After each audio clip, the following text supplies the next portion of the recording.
Bueno, para la próxima ya lo hacemos con un principio, en principio, ¿no? Y, y bueno, entonces les decía, los textos del Príncipe o los textos antimaquiavélicos tienen como finalidad criticar las nociones del Príncipe y con esa crítica abrir espacio para pensar una nueva forma de reflexión. Entonces, ¿qué es lo que nace de estos textos que critican al Príncipe? Primero, que revelan algunas condiciones más específicas de cómo había sido el poder a través de la soberanía del Príncipe. Entonces, las voy a especificar rápido para abrir espacio entonces a esta nueva emergencia de poder, ¿no? En el Príncipe, su poder se da por herencia, por adquisición y conquista. Y sobre todo, dice Foucault, tiene que ver con la manera en que éste se ejerce mediante la violencia. Y esa característica hace que el príncipe mantenga un lazo con su principado por medio de la violencia que lo hace llegar al poder o por medio de la tradición que lo perpetúa, que es otra forma de violencia. En ese sentido, violencia y organización del Estado tienen que ver con la forma característica del principado. Y en ese sentido, el principio de gobierno y de poder, perdón, para no confundir, el principio del poder del príncipe es exterior a la ciudadanía. Por eso su finalidad del príncipe es mantener, fortalecer y hacer florecer a su principado, no con la finalidad de que florezcan sus súbditos, sino que más bien ahí en ese lugar se vea el florecimiento de sí mismo. Esto, si lo relacionamos directamente con la cuestión de las palabras y las cosas, pues claro, el príncipe vive en el Renacimiento y vive en el hecho de que el mundo exterior es imagen del mundo interno. Entonces, el principio de cuidado de la ciudadanía, del principado, es un principio que le lleva a saberse floreciendo al propio príncipe. Por eso el príncipe está preocupado por eso. Entonces el principado, por eso mismo, es una extensión del cuerpo del príncipe y funciona como un espejo interior. Por eso les digo, vayan viendo las relaciones entre el saber que también estaba construyendo Foucault, y por eso quizá, por eso también les mencionaba yo esto del Renacimiento. El ejercicio del príncipe no es más que la habilidad que tiene para perpetuarse, y esto no es propiamente gobernar, puesto que lo que está en juego es solamente la vida del príncipe y no la de sus súbditos. Lo que le interesa al príncipe es mantener su propia vida por medio de su principado. Sin embargo, no hay nada que tenga que ver necesariamente con esto que llamamos gobernar. ¿Qué es entonces el gobernar? Y ahí Foucault empieza a mostrar una literatura que comienza a hablar del arte de gobernar, ¿no? Y en esa literatura comienza a hablar de que hay tres formas de construcción del gobierno o de entender el gobierno. La primera, que tiene que ver con un gobierno de la moral, y el interés es más bien acompañar a los individuos en su vida, guiarlos en su vida. La otra, que tiene que ver con un gobierno de la familia, y esa que tiene que ver con un gobierno de la familia tiene que ver con la economía familiar, es decir, con cómo se puede generar subsistencia de la propia familia. Pero ahí en ese momento, y es lo que más tenemos que tomar atención, aparece el gobierno de Estado o la política. Y el gobierno ya no ya no puede significar, o ya no va a significar necesariamente un gobierno o un dominio de loicos familiar, ni necesariamente un acompañamiento del individuo, sino más bien algo muy distinto. A partir del siglo XVIII, con la aparición de estos dispositivos y con la aparición propiamente, para que no nos confundamos, del capitalismo, aparece una forma muy determinada del gobierno, que dejará de pensarse como un espejo y comenzará a pensarse como el gobierno de las cosas para la población. Y aquí hay una separación, porque justo gobernar un estado será poner atención a la economía, es decir, al capital. Será ejercer en los habitantes una vigilancia y un control sobre los bienes. Será convertir el lugar en un espacio propicio para la producción de la riqueza.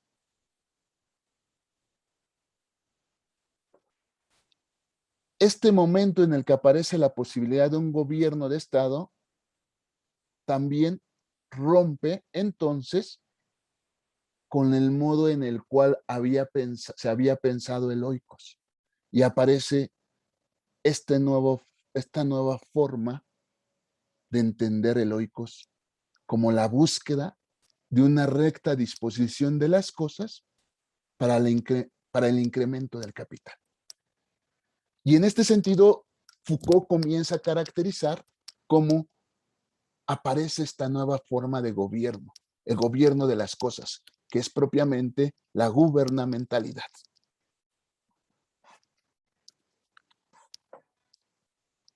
En el gobierno de las cosas no hay territorio por gobernar, sino las cosas. ¿Qué significan las cosas? Más bien, significa gobernar las relaciones que tienen los hombres con las cosas. Es decir, gobernar las riquezas, gobernar los recursos, gobernar los hábitos, gobernar la circulación, gobernar la comunicación, gobernar las maneras de pensar. Y a través de ellas, por ejemplo, prevenir los infortunios, administrar de manera adecuada la circulación de esas cosas.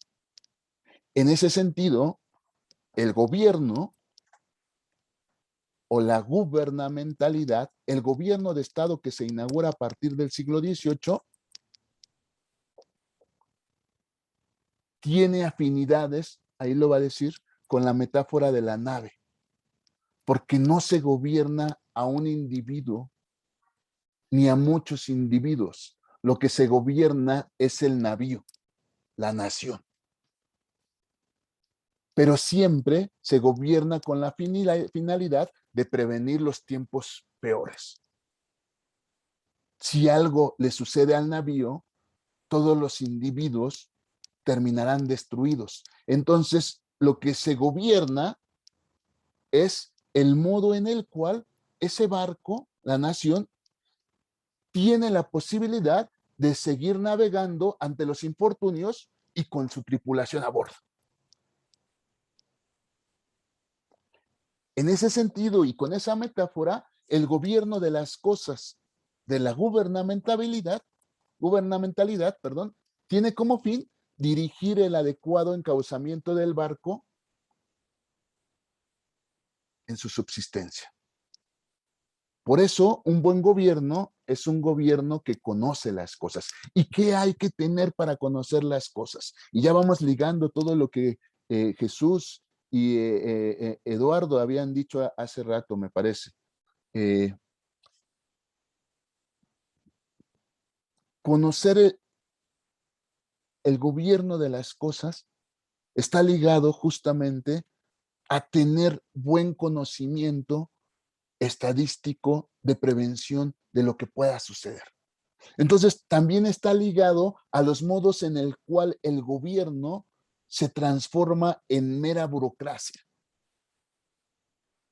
Porque al transformarse en mera burocracia, las cosas pueden calcularse de manera determinante. Y el buen gobierno entonces ya no es el de aquel príncipe que previene el infortunio con la virtud, como lo haría Maquiavelo.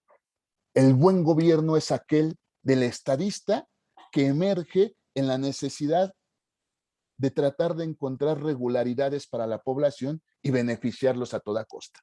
Aquel estadista que puede prevenir epidemias, que puede enriquecer, que puede generar trabajo, que puede trabajar con el clima generando condiciones para que toda la población pueda seguir subsistiendo. Entonces, el buen gobierno del estadista es aquel que puede controlar el dominio de las cosas con las cuales se relacionan los hombres. Y las mujeres, repito, es un problema de Foucault, no mío.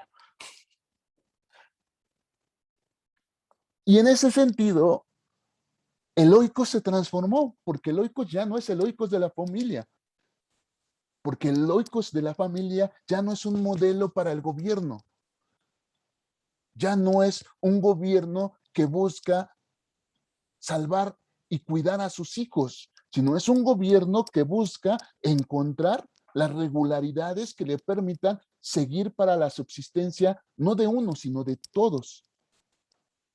La familia desaparece como el modelo de gobierno, y no es que desaparezca la familia como un evento importante de la organización biopolítica, sino que se vuelve un instrumento de la biopolítica. Se vuelve un instrumento en el cual se gobiernan y dominan los individuos, pero no es un modelo de organización. El modelo de organización política que emerge en esta nueva forma de gobierno es el del estadista.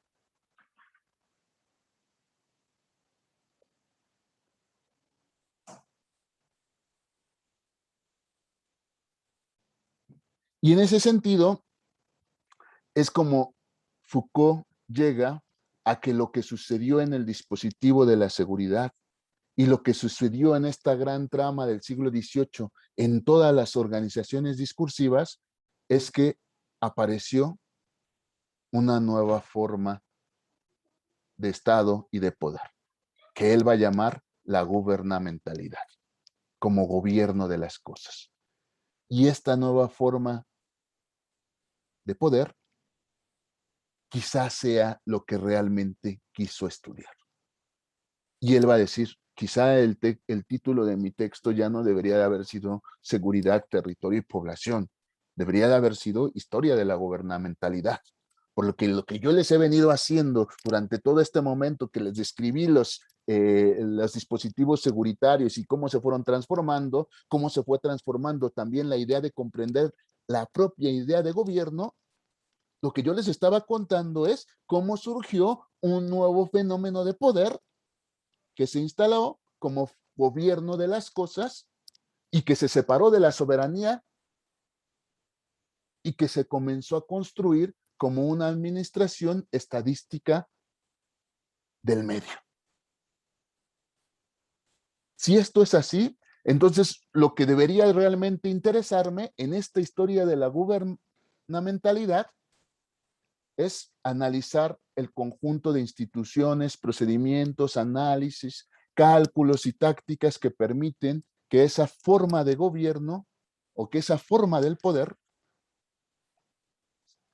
tome a la economía capital como centro y los dispositivos de seguridad como instrumentos. Esa historia de la gubernamentalidad también tendría que arrojar una observación sobre la tendencia de un modo en el cual la soberanía es sustituida por otra cosa y que nos permite a través de ello comprender los desarrollos de nuevos aparatos y saberes que le dan forma a esta organización del poder. Esa historia de la gubernamentalidad permitiría comprender el proceso en el que el Estado se gubernamentalizó y comenzó a surgir lo que llamaremos la razón de Estado. La historia de la gubernamentalidad nos permitiría entender una forma de razón en la que la dirección del poder está constituida por la economía política, pero la economía política entendida en el trazado del desarrollo del capitalismo. Y es así como termina la clase del 1 de febrero, abriendo puertas para entender cómo esta nueva forma de gobierno, esta primera forma de entender el gobierno, tiene que ver con estas relaciones y estas separaciones con la soberanía y con todas las herramientas teóricas. Más bien, las utiliza, pero su finalidad última está en otra cosa, que es el gobierno y que es el dominio de las vidas y de las poblaciones. En la clase del 8 de febrero, no sé si aquí tienen dudas. Voy caminando muy rápido por lo mismo, de que no le quería dedicar mucho tiempo a Foucault, pero la verdad es que sí es muy impresionante. Bueno, todo bien entonces. En este camino, entonces la siguiente clase que yo les dejé era en la cual el propio Foucault sigue su principio, ¿no? Voy a hacer esa historia de la gubernamentalidad y voy a tratar de entender cómo esa gubernamentalidad emergió y tuvo el dominio a partir del siglo XVIII en el cual se adueñó. Pero lo que sugiere muy interesantemente en esta clase es que otra vez regresa al problema, gobernar no tenía nada que ver antes del siglo XVIII con lo que nosotros pensamos, sino que más bien gobernar estaba definido en otra situación y en otras circunstancias. La idea de gobierno en el siglo XIII, por ejemplo, dice, era pensada de maneras semánticas muy distintas, ¿no? Dirigir era a veces, gobernar era a veces dirigirse a un lugar y hacer una ruta. A veces tenía que ver con alimentar, con subsistir. Gobernar a veces tenía que ver con conducir a alguien. No tenía que ver con este gobierno de las cosas. ¿Qué fue lo que hizo que gobernar se convirtiera en un gobierno de las cosas? ¿Y qué fue y cuál es la característica particular de ese gobierno de las cosas? Es lo que me interesa rescatar, ¿no? De esta clase. En esta clase dice que lo que hizo que la idea de gobierno se convirtiera en una dirección de las cosas y en un control, es una forma muy específica que, que no nació en el mundo griego ni en la tradición grecolatina, sino que nació propiamente en una forma de control organizada por el poder pastoral.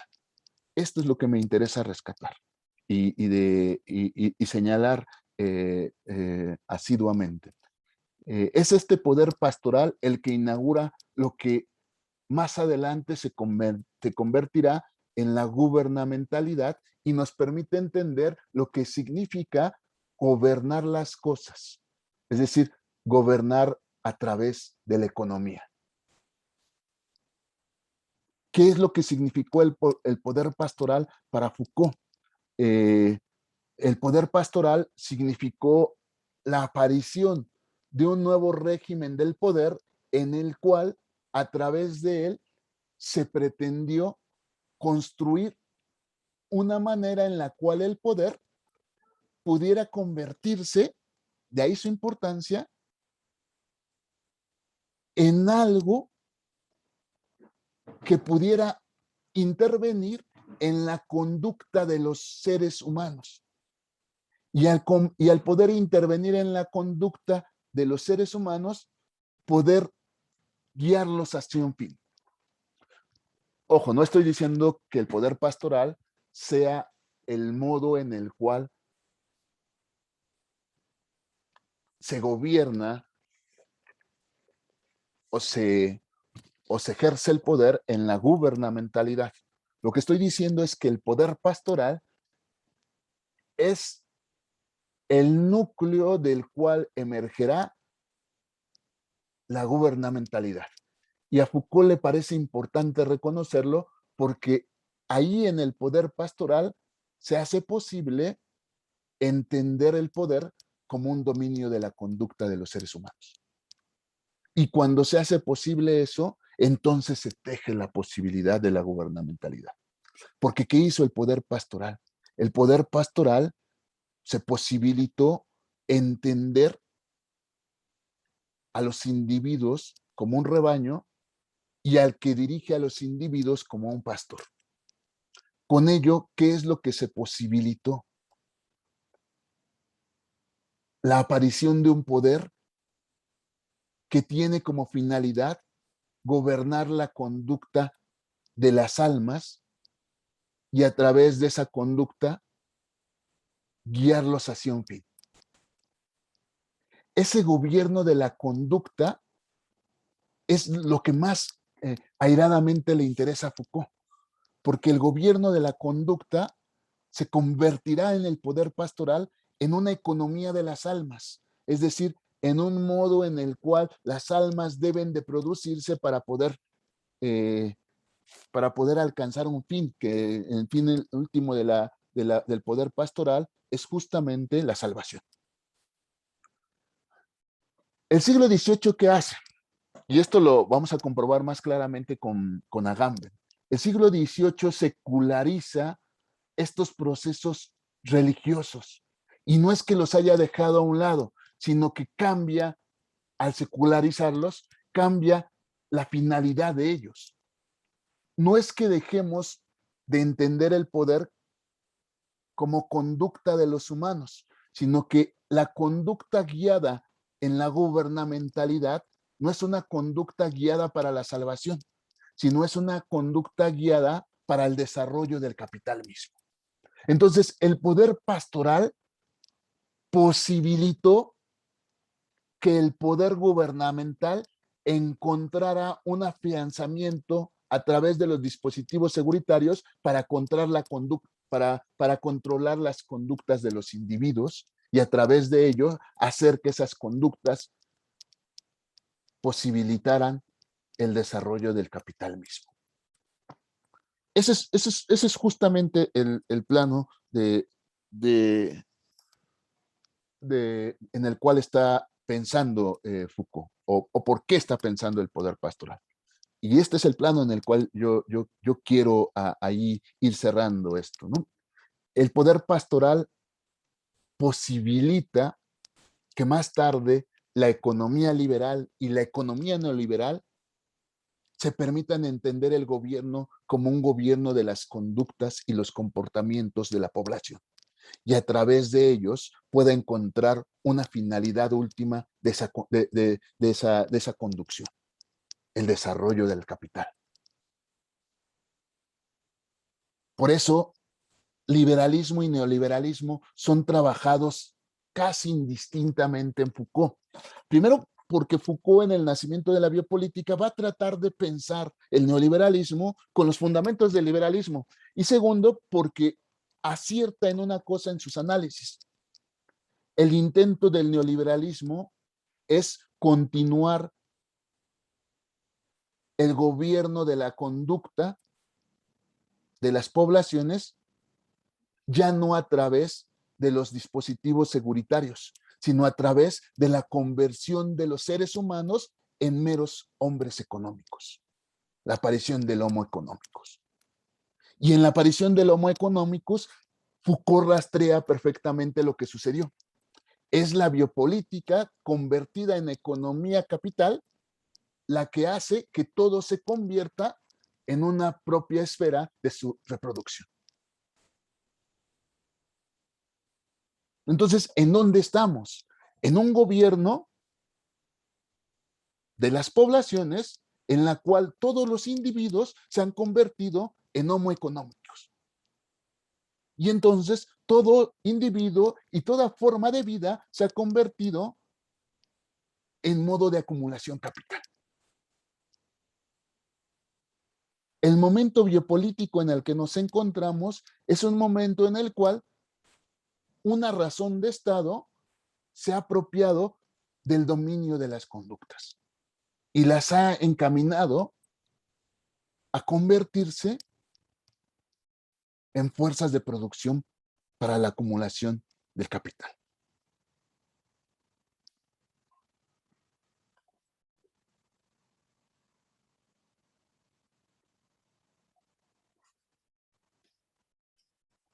No sé si hasta aquí vayan conmigo, chicos, chicas. Van entendiendo un poco esto.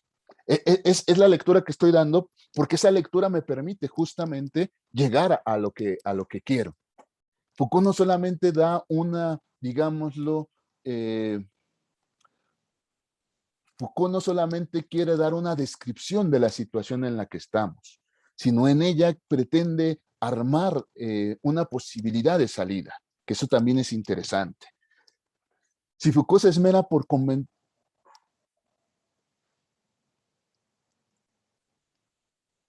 Sí, hasta luego, Martín.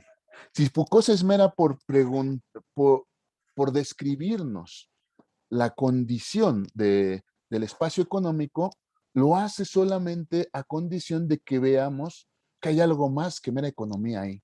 Y eso es muy interesante, sino que hay un dominio de las conductas de todos los individuos, convirtiéndolos en meras fuerzas de producción. Hay un intento en la razón de Estado contemporánea de hacer que la función de todo individuo no sea más que la reproducción del propio capital. Y si Foucault se esfuerza por hablar de la gubernamentalidad y decir que quizá uno de los centros es la historia de la gubernamentalidad, es justamente porque lo que quiere hacer es mostrarnos que estamos en un proceso político en el cual todos nos hemos convertido en capital humano. Todos nos hemos convertido en fuerza de trabajo. Y hemos perdido cualquier condición que nos revele como humanidad, para convertirnos simplemente en instrumentos del mercado. ¿Qué es lo que hizo la gubernamentalidad?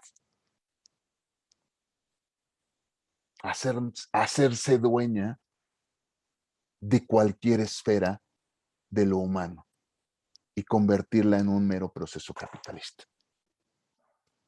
Ese es el punto en el cual Foucault está. Y está por dos fuentes. Está porque quiere mostrar que este fenómeno históricamente tiene un momento determinado y quiere mostrar eso porque este fenómeno puede tener un fin. Está determinado en un momento específico y de eso, justamente porque es un elemento dentro de la discontinuidad, podemos salir. Entonces, ¿qué emerge para él? Buscar formas de salir. Y aquí es donde aparece el coraje de la verdad, junto con todos los demás textos. El coraje de la verdad es una respuesta. ¿Qué es lo que le faltó decir en esos textos? Que en la biopolítica contemporánea del neoliberalismo se ha construido un nuevo modo de veridicción, un nuevo modo de verdad, en la cual todo sirve y todo funciona siempre y cuando sirva en el modo de producción del capital.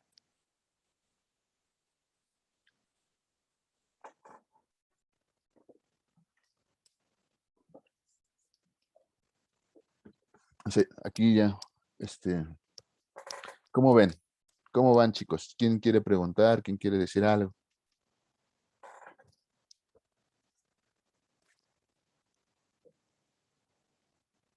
Incluso podríamos decir, la biopolítica para Foucault es, es donde estamos, pero es donde estamos no significa que la historia de Occidente sea biopolítica, sino más bien es el momento en el cual se articularon y constituyeron diversos discursos, diversas prácticas, diversos dispositivos que dieron como fin que, que los hombres nos terminemos convirtiendo en recurso del capital. ¿Qué es lo que sucede con la clase que les dejé y sobre todo con el coraje de la verdad? Primero vamos a la clase y después al curso en su generalidad. A lo mejor no termino ahora, pero yo creo que dando esta arista ya no tendremos que tardarnos mucho y podemos comenzar a trabajar a Gambe, ¿no? Y ir concluyendo también. Antes de iniciar eso, no sé, este, iba a decir otras cosas, pero ya se me olvidaron. Espérenme tantito.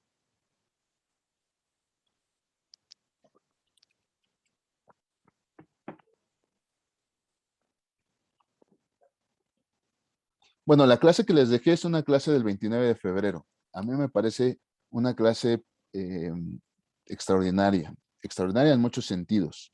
Extraordinaria por por el día, como todos sabemos, pues no es un día normal, y también por el tema dedicado, ¿no? El tema que le dedica es al cinismo.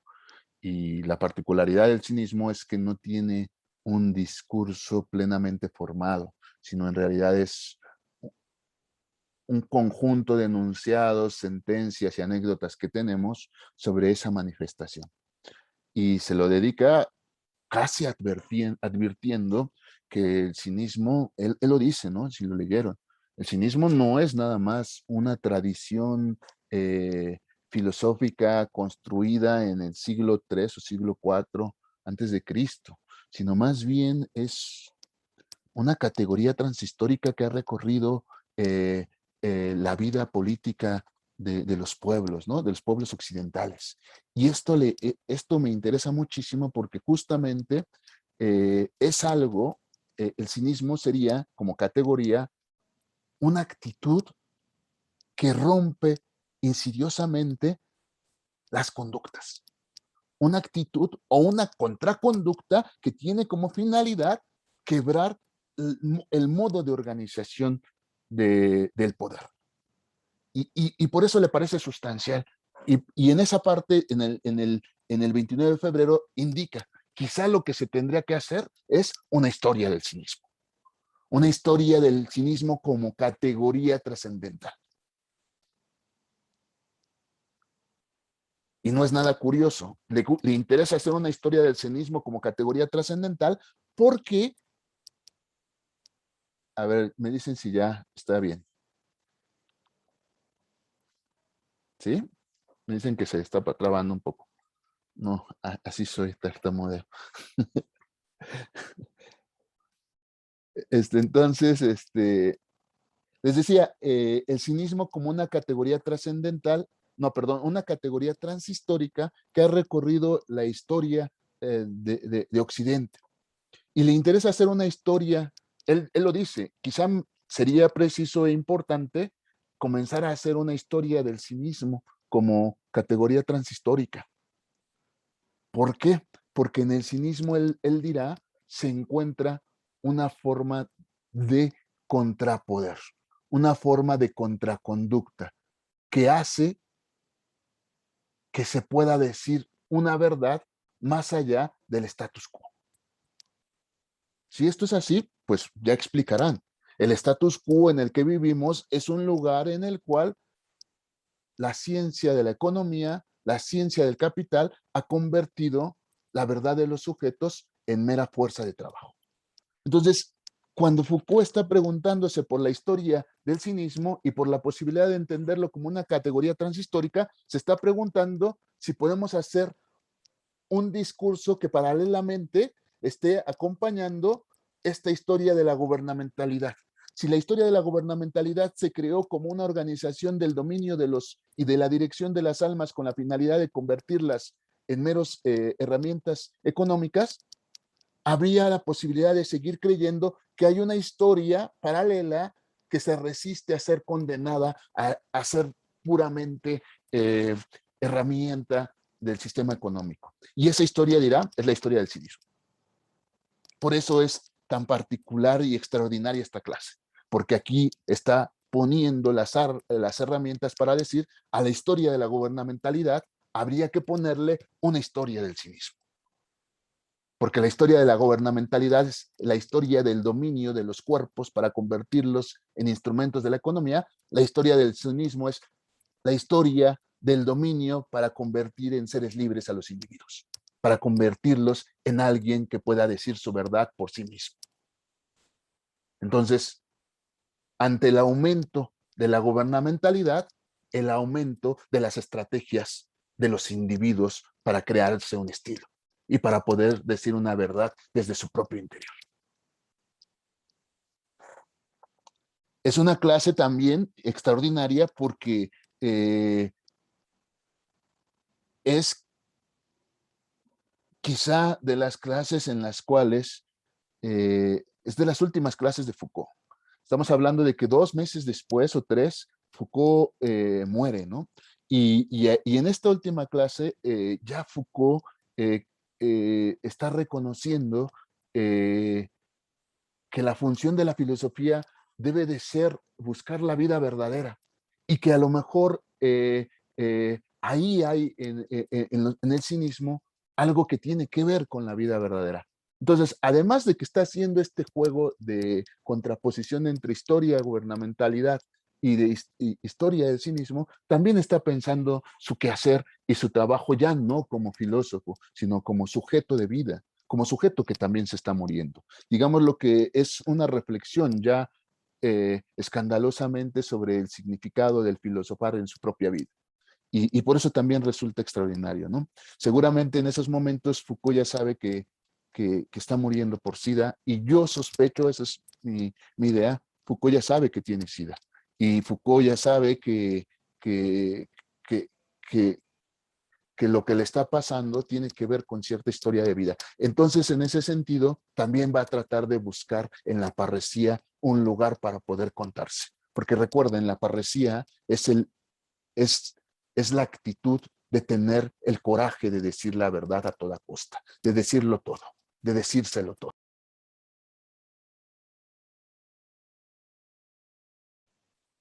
Hola chicos, chicas. Me fui ¿desde cuándo me fui?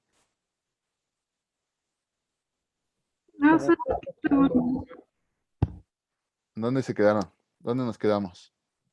Recién fue nada más las últimas palabras que dijo. Ok, entonces les decía que ahí en este texto, creo, Foucault está pensando la parresía, ¿no? Y la parresía, eh, el cuidado, bueno, es algo bien interesante lo que pregunta Jesús. Bueno, el cuidado de sí es una forma extendida de lo que sucede con la parresía. El cuidado de sí tiene que ver con la parresía. Más bien, la parresía sería una forma o una actitud que puede englobar el cuidado de sí, que puede englobar el epimeleia jautó, el conocimiento de sí y el cuidado de sí. En ese sentido, digamos lo que la parresía es antes de las afrodisías, es antes del cultivo de sí, es antes del cuidado de sí y es antes del conocimiento de sí. La parresía es la capacidad que se tiene de decir la verdad, toda la verdad. Y yo creo, ahorita vamos a explicarlo esto, pero yo creo que Foucault quiere decir ciertas verdades, quiere decirse a sí mismo cosas, y yo creo que ya está en un trabajo y en un proceso de querer pensarse a sí mismo. Y en ese sentido también es un texto extraordinario, porque en ese texto también va a tratar de encontrar los vehículos primero para explicarse a sí mismo por qué no acudió al psicoanálisis y luego también para explicar que en realidad el psicoanálisis no es la gran ciencia, sino que es parte de un conglomerado que ha articulado la parresía. Entonces, digámoslo que la parresía es un eje central del modo de articulación de Occidente. Él va a decir, es una modalidad de la verdad, de la forma especial de la verdad en Occidente. Incluso él va a decir, en este sentido, yo incluso podría decir, así dice Foucault, que la historia de Occidente es la historia de la verdad, pero de manera, pero desde diversas manifestaciones. Y bueno, ese es como eh, ese es el punto de la clase. Y ahí Foucault asociará la práctica del cinismo con la práctica de la parresía. Y al asociar la práctica del cinismo con la práctica de la parresía, pues hará dos cosas bastante interesantes que me parece que es posible rastrear y ejemplificar, ¿no? La primera es que Foucault tratará de advertirnos que, que dicha escuela, el cinismo, es un modo específico de vivir la vida, pero de vivir la vida a partir de la manifestación de la verdad. El cinismo es un encuentro con la vida en la cual la vida se revela a sí misma como verdadera. Y entonces, dice Foucault, es un modo de vida en el cual el significado de la vida va a estar directamente asociado con la vida. Es decir, es una expresión de la vida misma.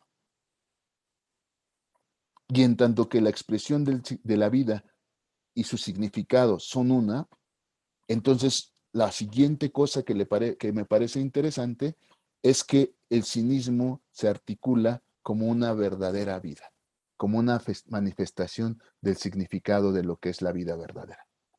Y entonces, hacer una historia del cinismo es también hacer una historia de la vida verdadera y de lo que significa la vida verdadera.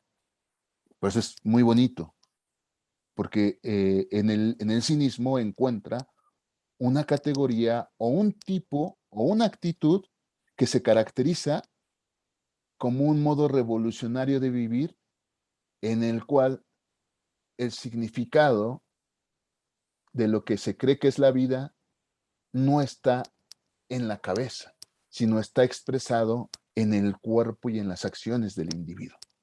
Es decir, la vida verdadera es una especie de aleturgia, dice, una especie de expresión material de la propia significación de la vida.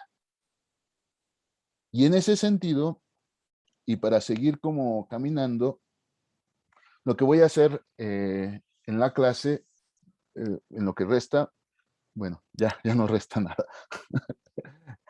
es como seguir caminando, ¿no? Seguir caminando en eso. ¿Por qué cree que el cinismo es expresión de la parresía y de la vida verdadera? Pues eso es justamente lo que vamos a ver la primera parte de la clase que viene, ¿no? Y tratar de comprender cómo en el fondo el cinismo es la expresión más importante que cree Foucault debe existir para una política contra el poder gubernamental. Yo creo que lo dejamos aquí para no saturarlos y nada más si quieren decir algo, los escucho y si no, la próxima clase comienzo a explicar el texto. Yo creo que el curso entero voy a explicar casi gran parte del curso entero y bueno, no sé si quieran preguntar algo, chicas, chicos.